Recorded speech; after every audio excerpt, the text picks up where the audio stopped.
Okay, 10.3 is just more about the Taylor's theorem. And we're going to specifically talk about the remainder estimation theorem.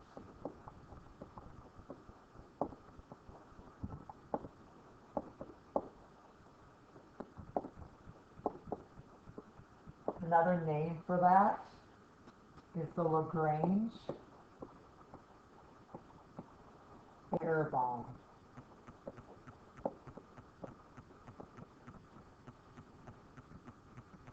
Okay, so I'm going to talk about the Lagrange error bound, and then after I talk about that, I'm going to do 3 examples on how you can come up with it.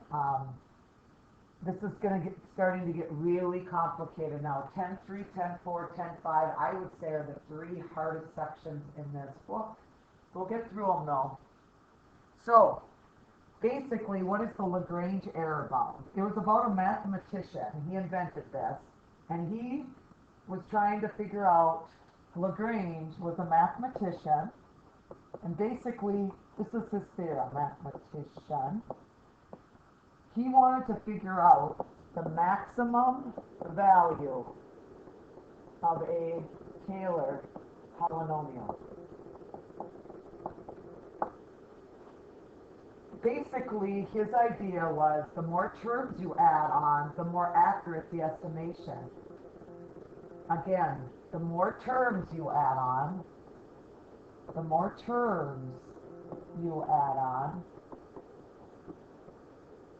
the more accurate the estimation is going to be.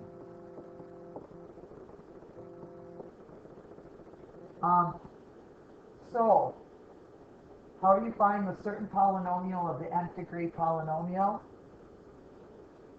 So far, you know that f of n of x over n factorial of x minus a to the n. We learned that in the last section, the Taylor polynomial. So, this is what Lagrange is saying. Lagrange is saying, he uses the remainder of the nth of x. This is the remainder, or basically, he is saying this is the maximum error that you can get. This needs to be less than or equal to f of n plus 1 of c all over n plus 1 factorial x minus a to the n plus 1. This is basically the next term in your Taylor series.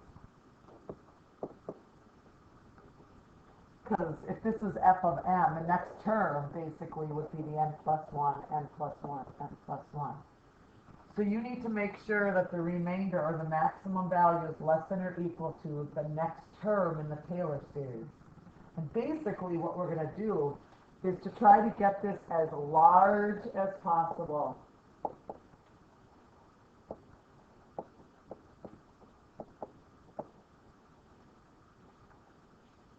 And some books show it to you like this.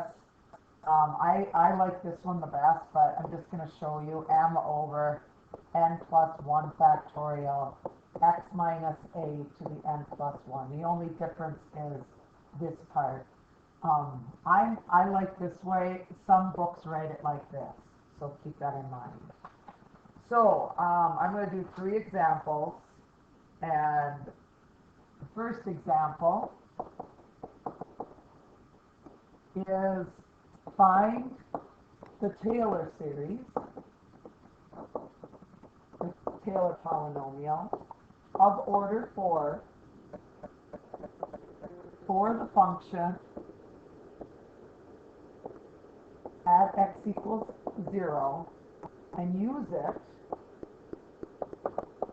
to approximate the value at x equals 2, which we're going to lead into in 3.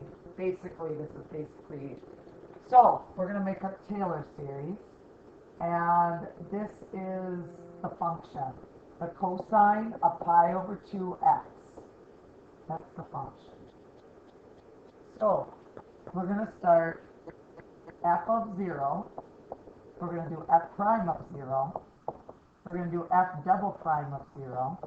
We're going to do f3 of 0 and f4 of 0. Okay, so we're going to start with the cosine of pi over 2x.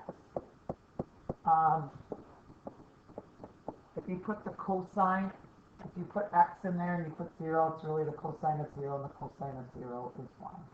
The derivative of cosine is a negative sine, pi over 2x, times the inside, which is pi over 2, so I need to have negative pi over 2. And you're going to plug 0 in, and the sine of 0 is 0, and 0 times all that ends up being 0. Again, what's the derivative of sine is cosine, a negative cosine. Leave this alone, but take the derivative of the inside, which is pi over 2, which will make this a negative pi squared over 4. When you plug the cosine in there, you'll get 1, and 1 times that is a negative pi squared over 4. And you keep going.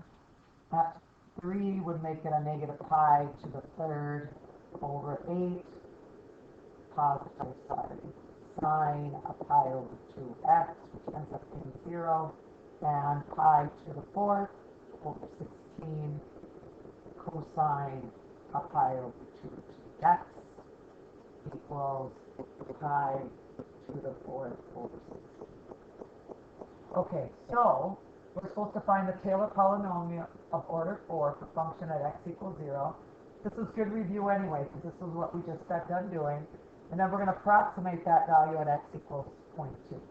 So we need to write the Taylor series. F of 0 is equal to 1.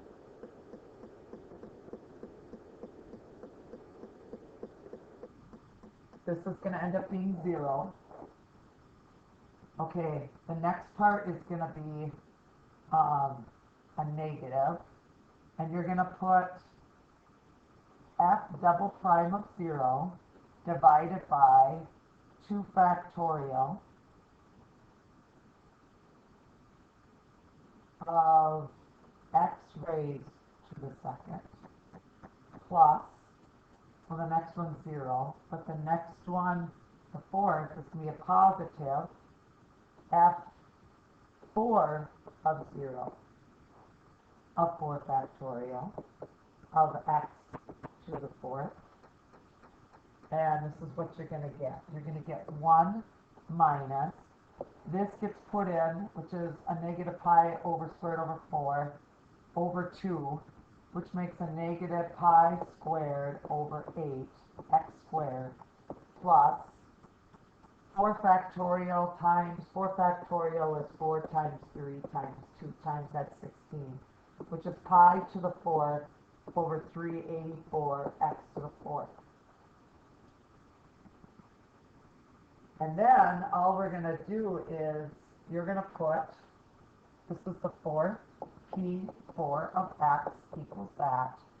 And now you're going to just put in your p, for at 0.2. And basically when you plug that all in, you're going to 0.9511. So you substitute in place of the x is 0.2 and you should get 0.9511. Okay, the next example, example 2, is just to make a Maclaurin series. So here's the, this is basically problem number 6 in the book. Well, I don't know if it's probably, yeah, or whatever this problem is. I got this out of the book. The sine of x minus x plus x cubed over 3 factorial. So the last section, you can go back and you can look at it. I mean, I could show it to you, but instead I just want to tell you what the sine of x is. You can go back into your book under the Maclaurin series, and it'll give you the sine of x. And basically the sine of x goes x minus x to the third over 3 factorial plus x to the fifth over 5 factorial minus, and then this just keeps going on and on. Where did I get this? I got this out of the last section, the Maclaurin section. I got this out of 10.2 under page 495. Page 495. Instead of doing it the long way, I just got it out of there. And then I've got this minus x plus x to the third over 3 factorial. Basically, this and this are going to cancel out. So the only thing you're going to have left is x to the fifth over 5 factorial minus x to the seventh over 7 factorial plus x to the ninth over 9 factorial. And this keeps going on and on and on and on forever.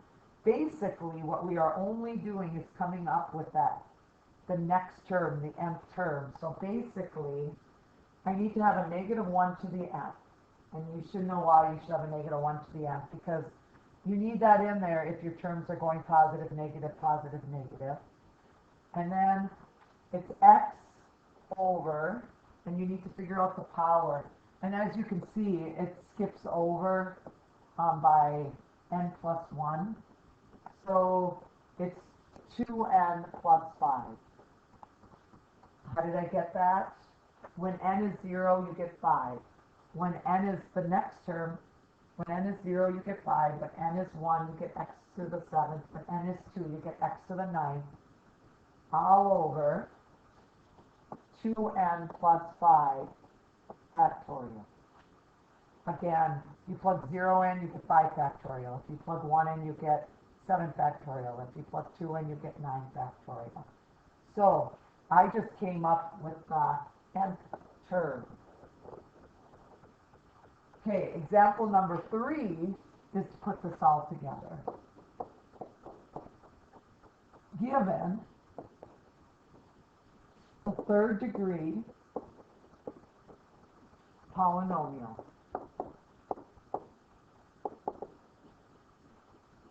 sine of x, which I kind of did already, so this is good. And basically, the third degree, P3x, is equal to x minus x to the third over 3 factorial plus x to the fifth over 5 factorial, and so on and so on and so on and so on. Basically, we want to know the formula for the fourth one. So, and you're going to find the maximum error from 0, which is less than or equal to x, which is less than or equal to 0.1. So we're going to use the formula, the Lagrange formula. R n of x needs to be less than or equal to the next one after the third one. So I should have put that on there. Let's put it as plus. The next one after the third one is the fourth one. So how would you write it? You would write it as f of 4 of some c all over 4 factorial of x minus a to the fourth. Again, what is this? This is the Taylor series, and you should know that. At x equals 0, so a must equal 0. At x equals 0, so this is going to be 0. So this is just going to end up being x to the fourth. Okay, so all I'm going to do is I'm going to find my fourth derivative. So f of x equals sine of x. The derivative is cosine of x. The double derivative is a negative sine of x. The third one is a negative cosine of x. And the fourth one is sine of x. So I'm just going to put in r sub n of x needs to be less than or equal to. Okay, Up here, I'm going to put what f of 4 stands for. F of 4 stands for the sine of x all over 4 factorial, and then x to the 4th. So far, so good. Okay, if you want to maximize the error, and you look at the, if you were to maximize it, what does x need to be? What do you need to plug x in? Well, you don't want to plug 0 in. That's not going to maximize it. The largest interval is 0.1. If you're going to put 0.1 into the problem, sine of 0.1 divided by 4 factorial, 0.1 to the 4th. And you're going to get 4.160 times 10 to the negative 7. So basically what we're saying is that the third degree polynomial,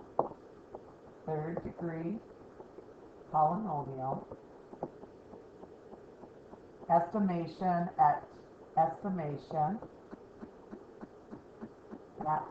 sine of x varies from the actual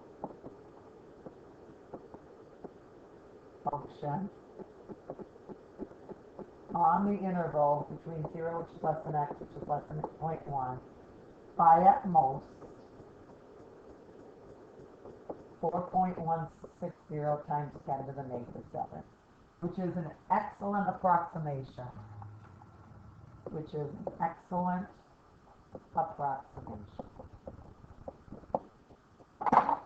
So basically, what did we learn today, which seems kind of confusing, is if they give you the third degree polynomial, you can find the term right after it, and then you're going to put in the value that they tell you to, and that'll be a good approximation or estimate at whatever polynomial that they're talking about.